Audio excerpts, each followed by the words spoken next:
Chennai Super Kings final గా ఒక match గెలిచారు. వరుసగా వాళ్ళ చరిత్రలో మొదటిసారి 5 ఓడిపోయిన తర్వాత, చేపాకులో వరుసగా 3 ఓడిపోయిన తర్వాత finally CSK wins game against LSG. And man of the match ఎవరు? వీళ్ళు వాళ్ళు ఇంకెవరో కాదు. చుట్టూ తిరిగి అంతా అయిపోయిన తర్వాత మళ్ళీ మహేంద్ర సింగ్ ధోనియే ప్లేయర్ ఆఫ్ ది మ్యాచ్. ఒక important contribution with the bat, ఓ క్యాచ్, ఓ స్టంపింగ్, ఓ రన్అట్, ఓ డిఆర్ఎస్ అన్నీ చేశాడు మహేంద్ర సింగ్ ధోని. సో అలా సిఎస్కే వాళ్ళ ఓటమిల బాట నుంచి కాస్త బ్రేక్ వేసుకొని పక్కకి జరిగారన్నమాట. దాని గురించి కాస్త మాట్లాడుకోవాలి. అలాగే Punjab Kings are going to take on KKR. Last time వీళ్ళు ఆడినప్పుడు లాస్ట్ సీజన్ లో ఈడెన్ గార్డెన్స్ లో హైయెస్ట్ సక్సెస్ఫుల్ చేజ్ చూసాం, 262. పంజాబ్ కింగ్స్ గెలిచిన మ్యాచ్ ఈసారి మేము ఎక్స్పెక్ట్ చేయాలి. శ్రేయస్ అయ్యర్ ఇటు వస్తున్నాడుగా కదా, దాని గురించి మాట్లాడుకుందాం. ఇంకెందుకు ఆలస్యం, let's get started. Welcome to Stump Tales. నా పేరు Kaushik and great day for Chennai Super Kings and their fans because final గా ఒక మ్యాచ్ గెలిచారు. అఫ్ కోర్స్ కన్విన్సింగ్ గా గెలవలేదు, ములిగి కొంచెం కింద మీద పడి కష్టపడే గెలిచారు. బ్యాటింగ్ అంత ఫ్లూయెంట్ గా లేదు. కెప్టెన్ ధోని కూడా అదే చెప్పారు పోస్ట్ మ్యాచ్ ప్రెస్ కాన్ఫరెన్స్ లో, దట్ మా బౌలింగ్ బెటర్ గా ఉంది బ్యాటింగ్ తో పోలిస్తే అని చెప్పి. అదే కంటిన్యూ అయింది. బట్ సమ్ హౌ ఏదో చేసి మొత్తానికి గెలుపు ఈజ్ ఏ గెలుపు. 2 పాయింట్లు వచ్చాయి కదా, అది వాళ్ళు తీసుకుంటారు. They'll be more than happy to take that. 2010లో కూడా మొదటి 7 మ్యాచ్ల తర్వాత వాళ్ళు 2 మాత్రమే గెలిచి 5 ఓడిపోయి 4 పాయింట్స్ తో మాత్రమే ఉంటూ తిరిగి మళ్ళీ వాళ్ళు ప్లే ఆఫ్ కి క్వాలిఫై అయ్యారు. I'm just saying. But turn around జరగాలంటే చాలా ఫ్యాక్టర్స్ కలిసి రావాలి. ఈ మ్యాచ్ లో ఏం జరిగిందో ఇంపార్టెంట్ గా అది మాట్లాడుకుందాం. And of course before I start going in the details, మీకు గనక వీడియో ఎక్కడ నచ్చినా సరే ఒక లైక్ కొట్టి పెట్టండి. అలాగే టీ-షర్ట్ నచ్చితే కమెంట్ చేయండి because this is going to be out for purchase soon. అలాగే లైక్ చేస్తే మీరు యూట్యూబ్ ఆటోమేటిక్గా వీడియో ఎక్కువ మందికి చూపిస్తుంది. కొత్తగా వచ్చిన ఎవరైనా ఉంటే కనుక consider subscribing to Stump Tales because that will be validation for our work. ఆ పని చేసి పెట్టండి, మీకు చిన్న పనే బట్ మాకు కూడా హెల్ప్ అవుతుంది. And let's just get started. So మొదట బ్యాటింగ్ చేశారు, చేయమని చెప్పారు. సిఎస్కే కెప్టెన్ గెలిచి ఎల్ఎస్జీని బ్యాట్ చేయమన్నారు.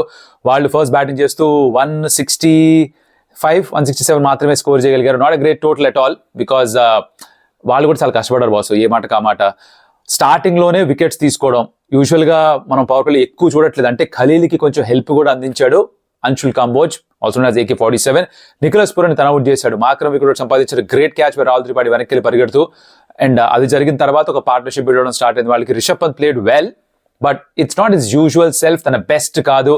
మ్యాచ్ అయిపోయిన తర్వాత కూడా తనతో మాట్లాడుతున్నప్పుడు చాలా చాలా నిరాశగా నిస్పృహతో కనిపించాడు. స్పైడీ చినప్, వినో ఎంత గొప్ప బ్యాటర్ తను. I think he should be little more confident. Yes, ఈ రిజల్ట్ వాళ్ళ వైపు వెళ్ళలేదు.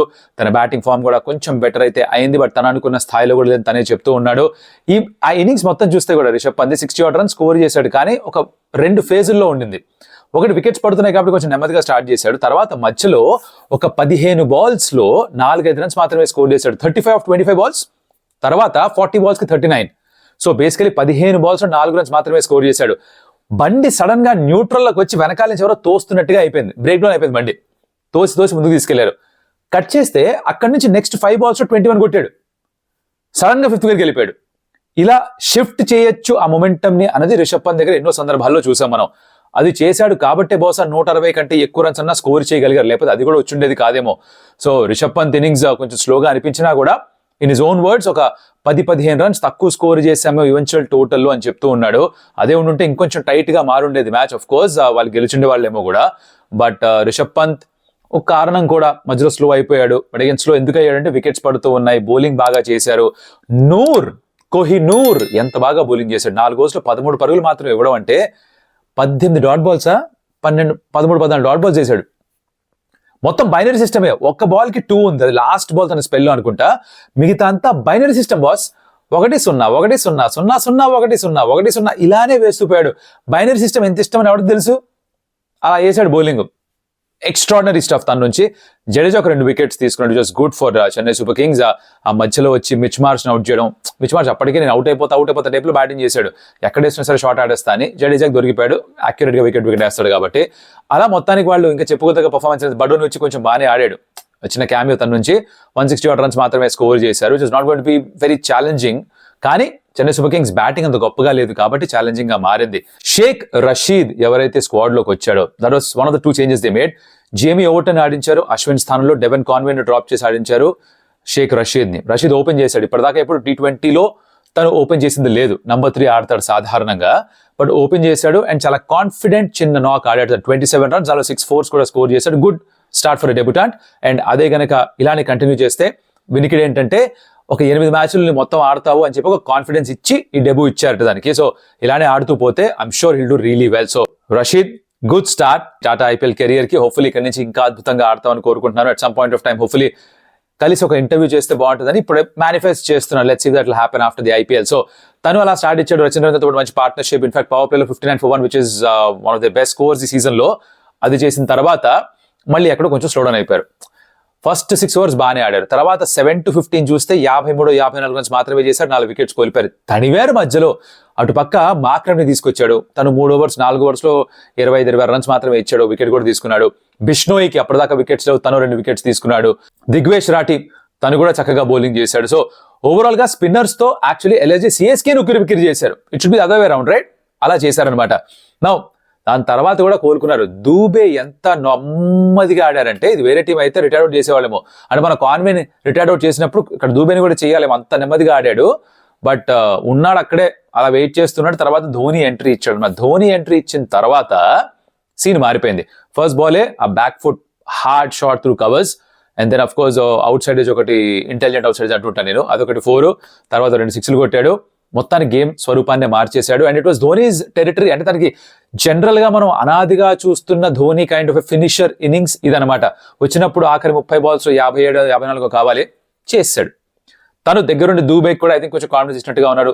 ధోని ఇవ్వడని చెప్పేసి దూబే కూడా 2-3 4s కొట్టడం ఇవన్నీ కూడా జరిగాయి. సో దాంతో మొత్తానికి పార్ట్నర్షిప్ 50+ పార్ట్నర్షిప్ ఇద్దరి మధ్యన match గెలిచేశారు.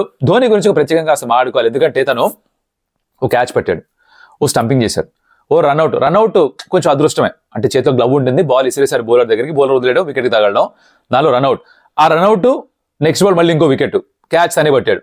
So with the gloves everything చక్కగా చేస్తూ, క్యాప్టెన్సీ బాగా చేస్తూ, రైట్ టైంలో బౌలర్స్ రొటేట్ చేస్తూ, టాస్ ఒకటి అదృష్టం అదొకటి గెలిచి వాళ్ళకి కావాల్సింది చేసి బ్యాట్ తోటి కూడా రన్స్ కాంట్రిబ్యూట్ చేసి ఫైనల్ గా 2019 తర్వాత మళ్ళీ ఇప్పుడే player of the match award సొంతం చేసుకోవడం. తను ఆడే పొజిషన్ ఏంటి? నంబర్ 6, నంబర్ 7, నంబర్ 8 లో బ్యాటింగ్ చేసే ధోనికి 18వ player of the match performance ఇది.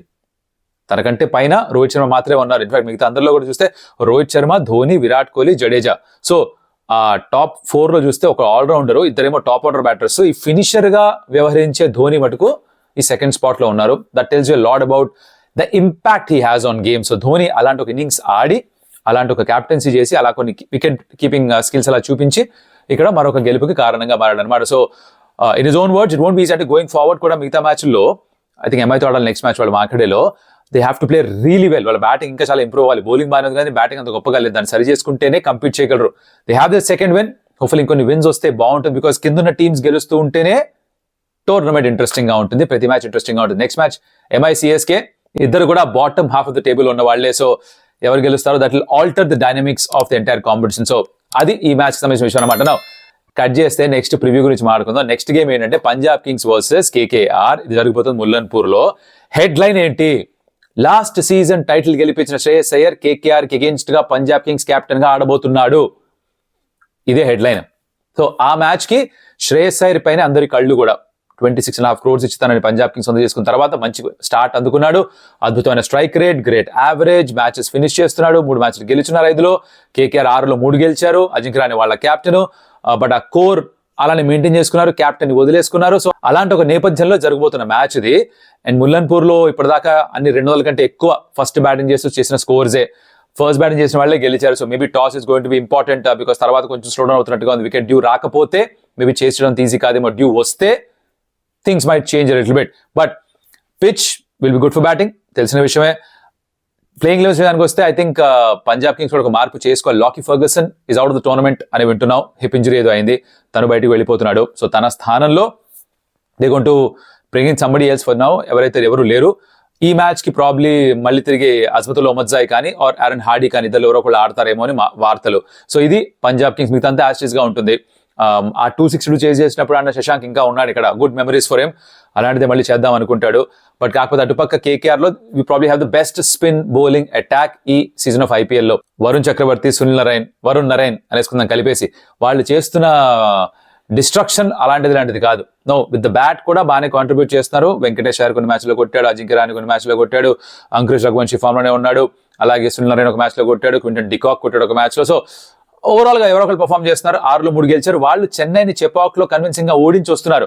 They might also make some change because అక్కడ చెపాక్ లో మోయిన్ అలీ ఆడించారు స్పెన్సర్ జాన్సన్ స్థానంలో. ఇక్కడికి వచ్చాక బహుశా జాన్సన్ వెనక్కి రావచ్చు. అంటే వాళ్ళు హార్సెస్ ఫర్ కోర్సెస్ అంటుంటామే, అది ఎంచుకుంటున్నారు అనమాట. సో అలా చేస్తే వాళ్ళు ఒక మార్పు చేసుకోవచ్చు. That's about their playing 11s and stuff. Eventual గా of course the battle will be between కాస్త challenged middle order for Punjab kings. అంటే ఇప్పుడు టాప్ 3 నుంచి రన్స్ వస్తున్నాయి. ప్రియాంశ్ ఆర్య బాగా ఆడుతున్నాడు, ప్రప్సిమ్రన్ బాగా ఆడుతున్నాడు, శ్రేయస్ అయ్యర్ బాగా ఆడుతున్నాడు. దాని తర్వాత కొంచెం ఇబ్బంది ఉంది. మ్యాక్స్వెల్ నుంచి రన్స్ లేవు, పెద్ద గోల్గా మారిపోయింది. 34 రన్సే కొట్టాడు ఇప్పుడు దాకా ఈ సీజన్ లో. తన నుంచి రన్స్ లేవు, స్టాయినిస్ నుంచి ఎక్కువ రన్స్ లేవు. శశాంక్ ఐ థింక్ ఒక మ్యాచ్ లో బాగానే ఆడాడు. కానీ ఆ మిడిల్ ఆర్డర్ ని టెస్ట్ చేయాలంటే టాప్ లో వికెట్స్ తీసుకోగలరు. తీసుకుంటే పంజాబ్ కింగ్స్ పైన ప్రెషర్ పెట్టచ్చు. వాళ్ళు అయ్యర్ అవుట్ అవ్వగానే ఇంకెవరైనా అవుట్ అవ్వగానే తక్కువ స్కోర్కి వాళ్ళు రిసీవ్ చేయగలుగుతున్నారు. ఇంకొక more important thing, Punjab kings కి ఆ 246 కన్సిడర్ చేసిన తర్వాత బౌలర్స్ తిరిగి బౌన్స్ బ్యాక్ చేయగలరా? ఐ నో దట్ హైదరాబాద్ కాదు, అట్లాంటి పిచ్ కాదు, కొంచెం అసిస్టెన్స్ ఉండొచ్చు. Can they come back? Fresh గా ఉంటారా? మెంటలీ స్ట్రాంగ్ గా ఉండగలరా? That will be tested in this game. That's something to again look out for. Bowling విభాగంలో జస్వంత్ చహల్ ఇప్పటిదాకా ఎక్కువ వికెట్స్ తీసుకుంది లేదు. అదొక పెద్ద వరిగా మారిపోయింది. వాళ్ళకి 18 కోట్లు ఇచ్చిన తర్వాత యూజువల్ గా తను గత కొన్ని సీజన్స్ గా మినిమం 18 వికెట్స్ తీసుకుంటాడు ప్రతి సీజన్ లో. ఇక్కడ పెద్ద వికెట్స్ లేవు. His average is about 80. Spinner కి 80 పైన యావరేజ్ ఉంది. తలగొక్కునే పరిస్థితి కెప్టెన్ కి, కోచ్ కి. బట్ తను బ్యాక్ చేయాలనుకుంటే కాస్త they have to count on the fact that వస్తాడు, he will start getting those wickets for you అని ఒక నమ్మకం ఉండాలి. అదొకటి జరగాలి. ఈ మ్యాచ్ జరిగితే వాళ్ళు హ్యాపీగా ఫీల్ అవుతారు. కేకేఆర్ విషయానికి వస్తే వాళ్ళ బౌలింగ్ బాగానే ఉంది, రసల్ ఎక్కువ ఓవర్స్ వేయట్లేదు. But I think what's key is going to be నాకు చెప్పినట్టుగా Varun Narine versus the middle order of Punjab Kings. Shreyas Iyer ఎలా ఆడతాడు అగేన్స్ట్ హిస్ ఫార్మర్ సైడ్? ఇవి ఇంట్రెస్టింగ్ బ్యాటిల్స్ గా ఉండబోతున్నాయి. మీరు ఏ కాంటెస్ట్ గురించి చూడబోతున్నారు? మీ ఉద్దేశంలో మళ్ళీ ఆ 260 టైప్ ఆఫ్ చేజ్ ఏమన్నా చూస్తామా? అలాంటి హై స్కోరింగ్ మ్యాచ్ చూస్తాం అనుకుంటున్నారా? Let me know in the comments. అలాగే లైక్ ద వీడియో ఎక్కడ నచ్చుంటే గనక, and of course share it your friends, and subscribe to Stump Tips ఇప్పటిదాకా చేసేందుకు పోయి ఉంటే గనక ఆ పని చేయండి. మరొకటి మళ్ళీ కలుస్తా. అప్పటిదాకా సెలవా మరి. Adios Amigos.